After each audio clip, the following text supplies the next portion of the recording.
নমস্কার, আমি বিনয় কুমার। বিনয় যোগাযোগে আপনাকে স্বাগত।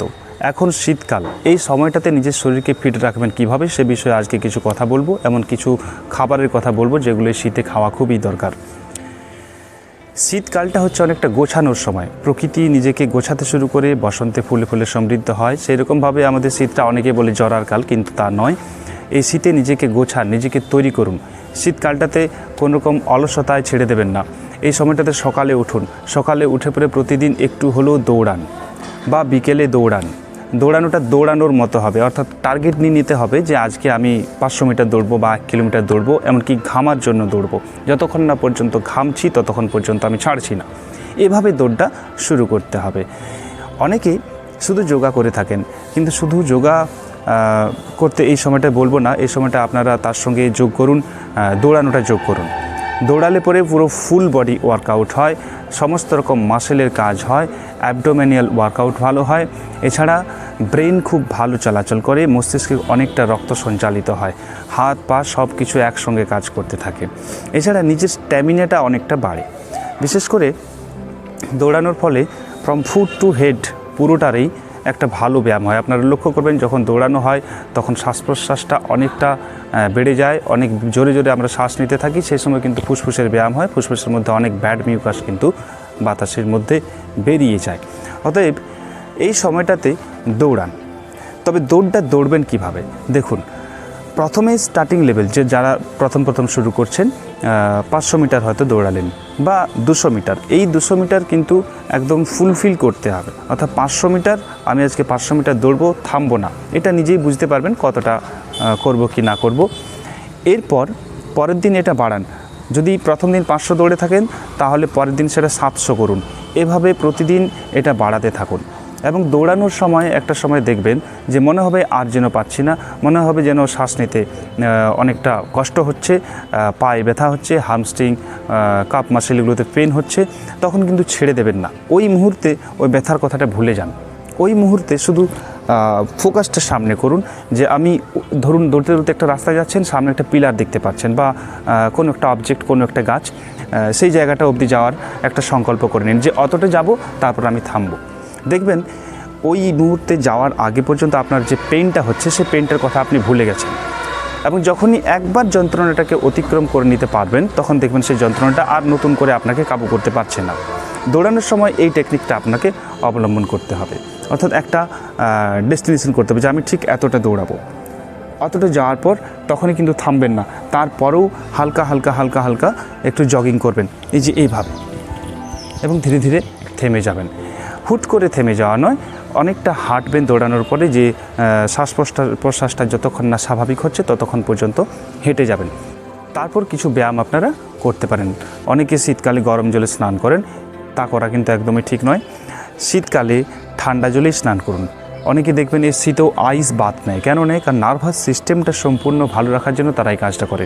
তবে যাদের বিশেষ ঠান্ডা লাগার ধাত রয়েছে, একটুতেই জ্বরে বা সর্দিতে কাবু হয়ে যান, তাদেরকে বলবো না যে ঠান্ডা জলে স্নান করুন। যারা মোটামুটি ওয়ার্কআউট করছেন, শরীরচর্চায় যুক্ত রয়েছেন, যোগা করছেন, রানিং করছেন, সুইমিং করছেন, তারা ঠান্ডা জলে একটু বাত নিতে পারেন। ঠান্ডা জলে স্নান করার ফলে শরীরের যে নার্ভাস সিস্টেম সেটা ভালো থাকে এবং সারাদিন আর ঠান্ডা লাগে না। অনেকেই বলে যে এই সময়টাতে হাত পা ঠান্ডা হয়ে যাচ্ছে, শীতকালে প্রচুর ঠান্ডা লাগছে। ঠান্ডা লাগবে না। সন্ধেবেলায় বা সকালবেলায় একবার দৌড়ে নিন, মোটামুটি নিজের সামর্থ্য অনুসারে, দেখবেন হাত পা অটোমেটিক গরম হয়ে গেছে। আপনাকে জ্যাকেট ফ্যাকেট কিছু পরতে হচ্ছে না। সেই সময়টাতে সারাদিন একটা ফুর্তিলা ভাব থেকে যাবে। ফজে বলে যে রানিং ইজ বেস্ট এক্সারসাইজ। এই রানিং করার সাথে সাথে আপনারা অবশ্যই প্রাণায়াম করবেন। আমি প্রাণায়ামের ভিডিও এর আগে দিয়েছি, সেখান থেকে আপনারা দেখে নিতে পারবেন আমার চ্যানেলে গিয়ে পরে। বিশেষ করে নাড়ি শোধন প্রাণায়াম, অনুলোম বিলোম প্রাণায়াম, এগুলো করলে পরে দম অনেকটা পাওয়া যায় এবং সেটা দৌড়ানোর ক্ষেত্রে কাজে লাগবে। তো ওই কথাটা মনে রাখবেন যে দৌড়ানোর সময় যখন মনে হবে যে আর পাচ্ছি না, ওই সময় ছেড়ে দেওয়া চলবে না। ওই যন্ত্রণাটাকে একটু অতিক্রম করে গিয়ে আর একটু দৌড়ান, দেখবেন ওই ব্যথাটাকে আপনি জয় করে নিতে পেরেছেন। এবার আপনারা প্রতিদিন ওই সময়টা বাড়ান, ডিস্টেন্সটা বাড়ান, দূরত্বটা। আজকে যদি 400 মিটার দৌড়েছেন, কাল সেটা 600 হোক, তারপর দিন 700 হোক, 800 হোক। এভাবে কমপক্ষে 2 থেকে 3 কিলোমিটার আপনারা প্রতিদিন দৌড়ানোটা রাখুন। আমি এখন মোটামুটি 5 কিলোমিটার দৌড়াই। 5 কিলোমিটার দৌড়ানোর পরও আমার শ্বাস প্রশ্বাস স্বাভাবিক থাকে। কোনো রকমভাবে আমি জোরে শ্বাস প্রশ্বাস এখনও পর্যন্ত আমাকে নিতে হয় না, কারণ আমি এই প্রাণায়ামগুলো ভালোভাবে করি। শ্বাস প্রশ্বাস নেওয়ার একটা টেকনিক আছে। যখন আপনি দৌড়বেন এরকমভাবে নয়, দৌড়ছেন এভাবে যখন যাচ্ছেন ফুল ব্রেথ নিন, ধীরে ধীরে ছাড়ুন, দৃষ্টি একদম সামনে, ওই লক্ষ্যবস্তুতে রাখুন যে আমি ঠিক অতটাই যাব। ব্যথার দিকে নজর দেবেন না, ধ্যান দেবেন না, ধ্যান দেবেন আপনার লক্ষ্যে।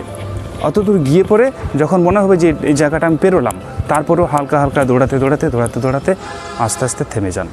এভাবে দৌড়তে হবে। যদি মনে হয় যে শ্বাস প্রশ্বাস নেওয়া বেশি দরকার হচ্ছে তাহলে নিন, দরকার হলে নাকে মুখে দুটোতেই নিন। এর সাথে সাথে আপনারা কিছু যোগা করতে পারেন, যেমন সূর্য নমস্কার বা পশ্চিমোত্তানাসন, হলাসন, এগুলো করলে পরে কোমরের ব্যায়ামটাও তার সাথে হয়ে যাবে। যদিও দৌড়লে পরে সারা শরীরেই ব্যায়াম হয়, কিন্তু প্রাণায়ামটা করতে ভুলবেন না, প্রাণায়ামটা অবশ্যই করবেন। এরপর আসি এই সময়টাতে খাবারের কথায়। শীতকালটাতে নানান শাক সবজি পাওয়া যায়, এগুলো আপনারা সংগ্রহ করবেন। বিশেষ করে পালন শাক, শাক জাতীয় খাবার, ফুলকপি, ব্রকলি, গাজর, বিট, এগুলো কিন্তু প্রতিদিন আপনারা খাদ্য তালিকার মধ্যে রাখবেন। এছাড়া সকালবেলায় যখন আপনারা দৌড়তে যাচ্ছেন, ফ্রেশ হয়ে গেছেন, প্রাতঃক্রিয়া কমপ্লিট, তারপর একটু জলপান করে কিছু তুলসী পাতা, 4টা কি 5টা তুলসী পাতা সেবন করুন, বা তার সঙ্গে একটুকু মধু হালকা জলে মিশিয়ে একটু গরম করে সেটা পান করুন। তারপর আপনারা শরীরচর্চা শুরু করুন। মধু শরীরকে গরম রাখে। এবং যারা বলেন যে স্কিন ড্রাই হয়ে যাচ্ছে, শুষ্ক শুষ্ক লাগছে, তারা দেখবেন ওই মধু এবং তুলসী পাতা খাওয়ার ফলে স্কিনের উজ্জ্বলতাটাও আবার ফিরে আসছে, কারণ তার সঙ্গে সঙ্গে আপনি শরীরচর্চা করছেন এবং সেটার পুষ্টিগুণটা আপনার শরীর কালেক্ট করতে পারছে। এইভাবে এই সময়টাতে প্রচুর পরিমাণে শাকসবজি খান, পারলে দুধ একটু পান করুন, দুধের সঙ্গে পারলে শিলাজিৎ বা কেশর কোনো একটা রাখুন যদি সম্ভব হয় তাহলে, নইলে কোনো প্রয়োজন নেই। নইলে একটা জিনিস করতে পারেন, বাড়িতে যদি কাঁচা হলুদ পান, যেগুলো ওই বাজারে কিনতে পাওয়া যায় সেগুলো নয়, বাড়িতে যদি চাষের হলুদ পান, সেই হলুদকে একটু থেতলে পরে দুধের মধ্যে দিয়ে দিন। হলুদ অ্যান্টিসেপটিক একটা ভেষজ বস্তু, এটা যদি আমাদের শরীরে প্রায় যেতে থাকে তাহলে আমাদের শরীরের রোগ প্রতিরোধক ক্ষমতা বাড়ে এবং তার সঙ্গে সঙ্গে হজম শক্তিটা বৃদ্ধি পায়, স্কিনের উজ্জ্বলতাটাও বৃদ্ধি পায়। এই সময়টাতে শাকসবজি প্রচুর পাওয়া যাচ্ছে, এগুলো কিন্তু বাদ দেবেন না। শাকসবজি বরং বেশি পরিমাণে খান, সেদ্ধ করে খান, দেখবেন শরীর অনেকটা ভালো থাকছে। শীতকালে যে বলে যে জ্বরার কাল, এ সময় নাকি অনেকটা শরীর শুষ্ক হয়ে যায়, শুকনো শুকনো লাগে, স্কিন ড্রাই হতে থাকে, এগুলো একটাও হবে না। কারণ আপনি ঘামছেন, শরীরচর্চা করছেন, তার সঙ্গে ভালোভাবে খাচ্ছেন, এগুলোর ফলে শরীর পুরো সতেজ থাকবে এবং সরস থাকবে। এবং এই সময়টাতে জলটা বেশি পান করুন। শীতকাল মানে যে জল কম খাবো, ঠান্ডা লাগছে তা না, বরং বেশি পরিমাণে জল পান করুন, দেখবেন শীতের মধ্যেও আপনি তরতাজা রয়েছেন। এই ছিল আজকের পরিবেশন। ভিডিওটি কেমন লাগলো তা আপনারা অবশ্যই কমেন্ট করে জানাবেন। ভালো লেগে থাকলে অবশ্যই একটা লাইক করবেন, আর অবশ্যই শেয়ার করে দেবেন যাতে অন্যদেরও কাজে লাগে। আর আপনি যদি আমার চ্যানেলে নতুন হয়ে থাকেন, চ্যানেলটি সাবস্ক্রাইব করবেন, বেল আইকন প্রেস করবেন, যাতে এরকম কোনো ভিডিও আপলোড করলে আপনার কাছে নোটিফিকেশান পৌঁছে যায়, আপনি ভিডিওটি দেখতে পারেন এবং আপনার কাজে লাগে। ভালো থাকুন, সুস্থ থাকুন, শরীরচর্চায় থাকুন। Thanks for watching.